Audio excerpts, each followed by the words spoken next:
Can you tell me techniques to help me improve my self discipline in my daily life? One of the techniques that I popularized is the gatekeeper task, especially watering a plant or caring for a plant early in the morning or whenever you wake up, doesn't matter what time. If you can follow the gatekeeper task, you'll start seeing you're building your discipline, you're building that will strength fiber by fiber, and it becomes stronger every day.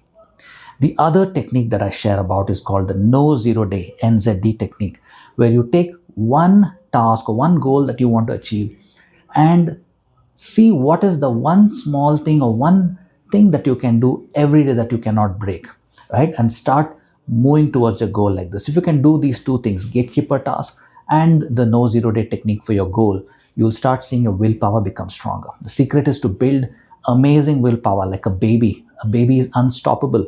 If they desire something, the bottle of water, they are going to go and get that thing. Your willpower must become like that baby's. Your willpower must become super strong. Once you decide you're on achieving something, you're going to go and get it done.